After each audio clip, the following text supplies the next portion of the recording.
Look, let's just picture the high-entropy arena of 2026 for a second. The outer world? It's already deeply compromised. You've got an environment battered by constant unpredictable shocks and a social sphere completely saturated with algorithmic manipulation. You're being relentlessly nudged to just accept the metadata tags supplied by mass culture. It's all about herd conformity, really, pushing you to dissolve your true self into everyday, managed routines. In this chaotic landscape, your inner world is literally under siege, which makes this explainer an absolute necessity for anyone who actually wants to reclaim their mind. Welcome to the Explainer. Today, we're diving into something absolutely crucial for your mental survival. We're talking about your Eigenwelt, which is really just a fancy term for your private inner world. Now, this is the absolute last frontier of your personal sovereignty. But the scary thing is, for most of us right now, it isn't some transparent, peaceful kingdom. It's actually infected with unverified background processes that act exactly like malicious malware in a computer system. So today, we're going to learn exactly how to run a diagnostic on that system. Here's our roadmap for today. We're going to break down the threat to your sovereignty, install the Oneiric interface, and run through the 9 existential dream audits. After that, we'll talk about breaking your familial compulsions, setting up a morning realignment protocol, and finally, becoming the sovereign architect of your own life.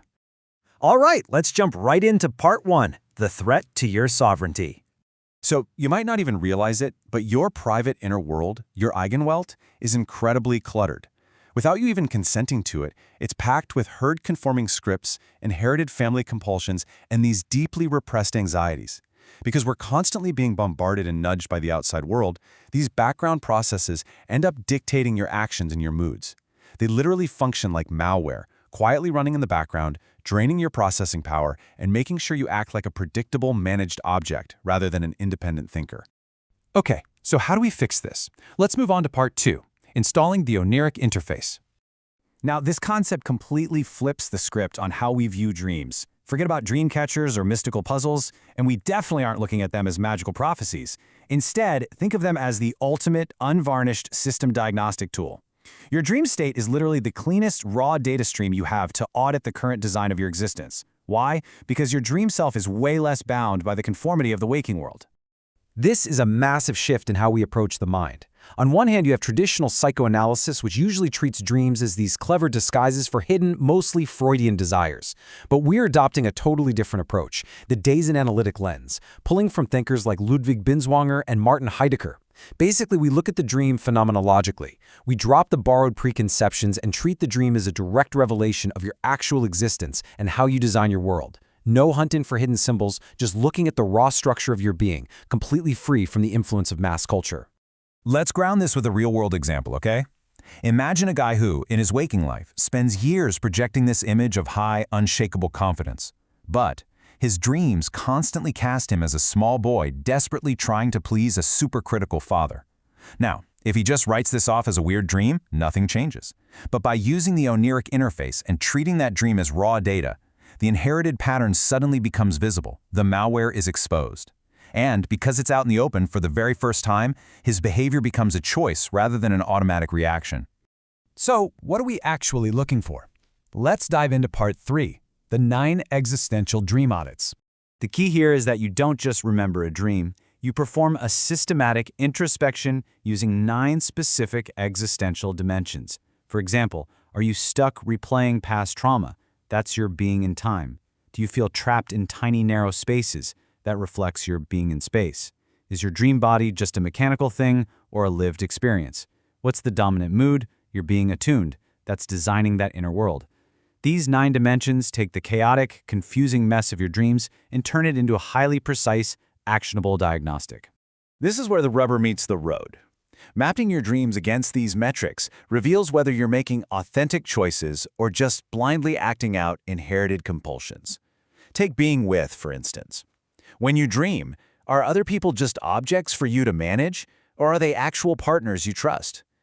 Look at being oneself. Are you just a passive observer, like a falling man succumbing to the chaos, or are you the sovereign architect, actively making choices within the dream itself? This is literally your internal verification system. Which brings us directly to part 4, breaking your familial compulsions. At the very core of this process is activating something the Hungarian psychiatrist Leopold Sandi called the Pontifex self. Look, most people live entirely under the inherited compulsions of their genetics and their social upbringing. They literally just repeat the patterns of failure that belong to their clan instead of walking their own path. Activating the Pontifex self builds a living bridge. It lets you cross over from those unmapped, fateful compulsions straight into a personally selected fate of actual freedom. Here's another great example of breaking one of those compulsions. Think about a woman who repeatedly dreams of being late for this massive, important exam, an exam she never even registered for in real life. We've all had dreams like that, right? Well, through the dream audit, she realized this was an inherited pattern, a familiar compulsion of never feeling good enough. The dream had absolutely nothing to do with a literal test. It was a critical system alert. By naming this specific bug in her audit, she took that crucial first step to rewrite her internal code and reject that compulsion in her daily life. The modern world desperately wants you to stay an object of the system. Let's be real, the conformist herd offers temporary comfort because it hides how strange and uncanny real, independent existence actually is. The dream audit sounds a system-level alarm when it catches you slipping back into that conformity. It specifically flags when you start using what we call identity prostheses, things like external status markers or digital clout, to fill a deep existential void. You have to define yourself through what you are being, not what you have, so you can finally reclaim your role as the subject. Okay, let's make this actionable. Part 5, the Morning Realignment Protocol. This is a rigorous 4-step morning routine, and it's exactly how you achieve sovereignty. And yes, it demands practice. Step 1 is dawn observation, spending time in total silence, treating every single waking thought like an unverified background process. Step 2 is Oneiric retrieval. This is where you map your dream data against those 9 existentials before you even think about touching a phone or screen. Then step 3 is the disguise audit, identifying exactly where you hid behind social masks in that dream. And finally, step 4 is the Pontifex pivot. You intentionally pivot away from whatever fateful compulsion the dream revealed and consciously choose a fate of freedom for the day ahead.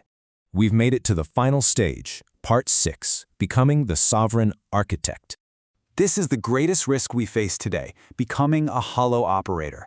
You know the type? Maybe you're tactically brilliant at your job, highly effective during the day, but existentially adrift inside your own mind. By regularly auditing these unverified background processes through the Oneiric interface, you guarantee that your actions in the waking world are authentic expressions of your chosen identity architecture. You stop living in these reactive, automated loops and finally start acting with profound, verified intention.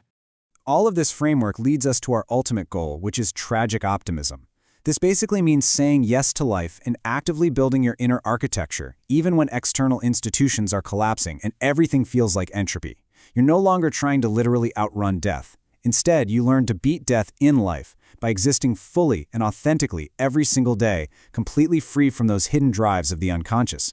You are no longer a managed object blindly nudged along by algorithms and herd mentality. You have the tools now. You have the diagnostic interface. Since you are finally awake to the actual design of your existence, the only question remaining is this.